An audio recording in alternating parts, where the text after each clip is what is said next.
مولانا حضرت ریاض قادری صاحب کیا وہ بھی کوئی تنخواہ وغیرہ لیتے ہیں؟ بڑا ریلیونٹ کوسچن ہے، میں آپ کو بتاتا ہوں۔ مولانا ریاض قادری صاحب جو کہ فاؤنڈر ہیں دعوت اسلامی کے، اگر میں کہوں کہ ہمارے اس پورے چینل کی جو جان ہے، ان کا جب پروگرام آتا ہے تو پوری دنیا کنیکٹ ہو جاتی ہے، اور ساری دعوت اسلامی کو وہ رن کر رہے ہیں۔ لاجیکلی بھی، اخلاقاً بھی، جب بندہ کوئی پروگرام کرتا ہے چینل پر اور وہ چینل کا ٹاپ ریٹنگ پروگرام ہو تو وہ اس پر چارج کر سکتا ہے، اور اس چارج پر کسی کو برا منانا بھی نہیں چاہیے، وہ اس کا حق ہے۔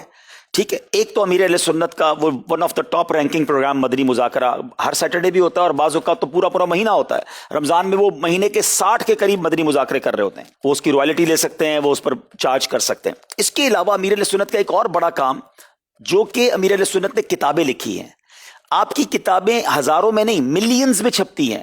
یعنی میں صرف آپ کو اس کی مثال ایک دوں کہ ہم ہر ویک، آپ نے اگر سنا ہو مدنی مذاکرے میں، امیر اہل سنت اناؤنس کرتے ہیں کہ اس ویک کون سی بک پڑھنی ہے، اور اگلے ویک بتاتے ہیں کہ اس ہفتے میں 20 لاکھ لوگوں نے پڑھ لی ہے، 18 لاکھ لوگوں نے پڑھ لی، ہمارے پاس کارکردگی آتی ہے۔ تو جس بندے کی کتابیں، جس مکتبے کی کتابیں ملینز میں چھپتی ہوں، اگر وہ ہر کتاب پر 1 روپیہ بھی چارج کر لے، جو کہ اس کا شرعاً بھی حق ہے، اخلاقاً بھی حق ہے، لوگ کتاب کی رائلٹی لیتے ہیں، تو وہ کروڑوں روپے چینل سے اور کتابوں سے کما سکتے ہیں۔ مگر ان کا کمال یہ ہے کہ انہوں نے زندگی دعوت اسلامی کو دی ہے، اور پچھلے 40 سالوں سے وہ دعوت اسلامی کو لیڈ کر رہے ہیں، مگر 1 روپیہ انہوں نے دعوت اسلامی سے نہیں لیا۔ وہ اگر ہمارے چینل پر بھی آتے ہیں نا، تو اپنی چائے بھی خود لاتے ہیں، ان کا خادم آتا ہے، ان کے گھر سے چائے بنی ہوئی لاتا ہے اور ان کو پلاتا ہے۔ وہ کہتے ہیں میں چینل کی چائے بھی اس لیے نہیں پیتا کہ میں جو چینل پر یہ کام کروں کہ یہ اس کا بدلہ نہ ہو جائے، ان کی اپنے نام پہ کوئی پراپرٹی نہیں ہے۔ ایسی دنیا دیوانی نہیں ہوتی کسی کی۔ امیر اہل سنت کے مریدوں میں کتنے ملینر اور بلینر ہوں گے ہیں، اور پیر کو کون نہیں چاہتا اس کو ان کو کوئی تحفہ پیش کرے۔ میں نے اپنی آنکھوں سے دیکھا ہے کہ ان کو 25 لاکھ 50 لاکھ کے لوگوں نے آ کر چیک دیے کہ یہ آپ کے لیے ہے، دعوت اسلامی کے لیے نہیں ہے، اپنی ذات کے لیے یوز کریں۔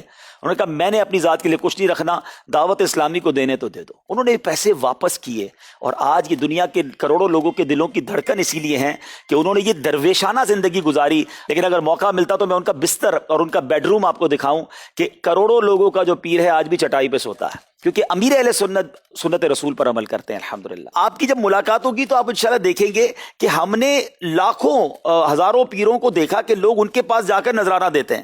امیر اہل سنت وہ آپ جب ملیں گے وہ کچھ آپ کو دے رہے ہوں گے، وہ آپ کو تحفہ کبھی کتاب کا دیں گے، کبھی سی ڈی کا دیں گے، کبھی کوئی نوٹ تحفے میں دیں گے، یعنی وہ بانٹتے ہی رہتے ہیں ماشاءاللہ، اور اللہ پاک ان کا سایہ سلامت رکھے۔